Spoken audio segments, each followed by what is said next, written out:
Hello friends, हम बात करने जा रहे हैं चार्टर एक्ट 1813। यह एक्ट लॉर्ड मिंटो फर्स्ट के कार्यकाल के दौरान आया था।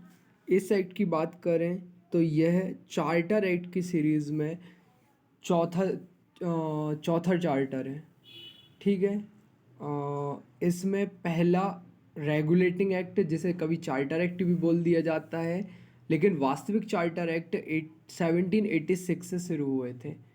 जहाँ देखेंगे उसके बाद से फिर आते हैं 1793 में आया चार्टर एक्ट, जो कि सर जॉन सॉर के समय आया, और फिर यहाँ आया यानी कि 1813। इस चार्टर एक्ट में जो पूर्व चार्टर एक्ट में जो हुई थी उन कमियों को दूर करने का प्रयास करने के उद्देश्य से लाया गया था, लेकिन वास्तविकता में ऐसा कुछ किया नहीं गया है। मैं आपको प्रोविज़न बताऊंगा, उनके आधार पर आप अनुमान लगाइएगा कि ये वास्तविकता में भारतीयों के हित की रक्षा के लिए, भारतीयों के लिए लाया गया था, या फिर ब्रिटिश एम्पायर को और मजबूती देने के लिए और उनको और ज़्यादा पावरफुल करने के लिए लाया गया था। मैं आपको इसके बारे में बताता हूँ कि क्या इसके प्रोविज़न्स थे। जैसा पहला प्रोविज़न्स की बात करते हैं, पहला प्रोविज़न था कि 1 lakh rupee for Indian education. यानी क्या होता है कि इन्होंने ये कहा कि अब भारतीयों की शिक्षा भी ज़रूरी है। यानी इन्होंने कहा कि भारतीय पूरी तरीके से कहें तो अनएजुकेटेड हैं, तो इनको एजुकेशन देना बहुत ज़रूरी है, क्योंकि कुछ काम करवाना है, अगर लेबर क्लास भी है तो उससे भी काम करवाना है, तो उसके लिए भी पहले हमारे पास होना चाहिए कुछ पढ़े लिखे मजदूर वर्ग। ठीक है। तो इनका वास्तविक उद्देश्य ये नहीं था कि वो भारतीय बहुत आगे पढ़ें, ऑफिसर्स रैंक पर जाएं और पूरे जो भारत होता है उस पर नियंत्रण स्थापित करें, या फिर उनको जो एग्जीक्यूटिव होती है उसको चलाने में मदद करें। इस प्रकार का कोई उद्देश्य नहीं था। सीधा सा उनका एक उद्देश्य था जो कि वो पूरा करना चाहते थे कि हमें कुछ लेबर क्लास मिले जो हमारे कार्यों को पूरा करने में हमारी मदद करें।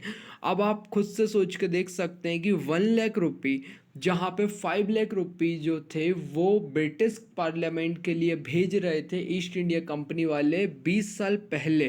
ठीक है। और आज वो कहते हैं, यानी कि 1813 के टाइम पीरियड पर कहते हैं कि 1 lakh rupee for Indian education system.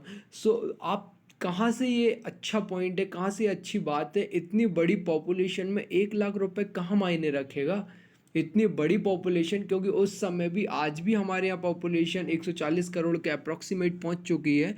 तो उस समय भी ऐसा तो है नहीं है कि बिल्कुल पॉपुलेशन बहुत कम होगी, कम से कम 40-50 करोड़ के आसपास तो होगी। इतनी बड़ी population, a huge amount of population.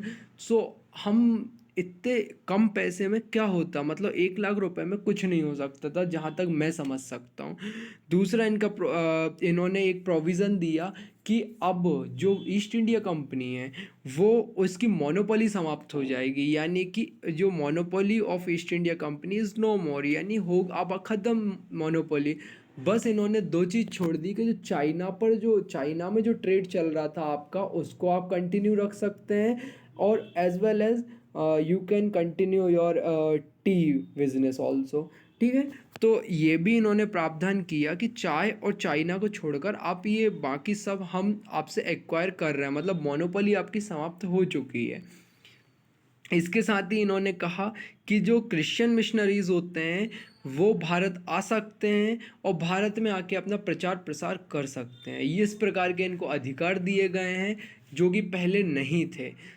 तो इस प्रकार के अब अधिकार जो होते हैं वो देने का तात्पर्य क्या होता है कि भारतीयों के हित में कार्य कर रहे हैं? बिल्कुल नहीं, ये तो हो ही नहीं सकता है, क्योंकि ये तो खुद के धर्म का प्रचार हो रहा है। 1 लाख रुपए इंडियन एजुकेशन, यानी कि सीधी सी बात है, लेबर क्लास तैयार करना चाहते हैं। और अब इन्होंने अपना पूरा जो ब्रिटिश एम्पायर था उसने पूरे ट्रेड को एक्वायर कर लिया।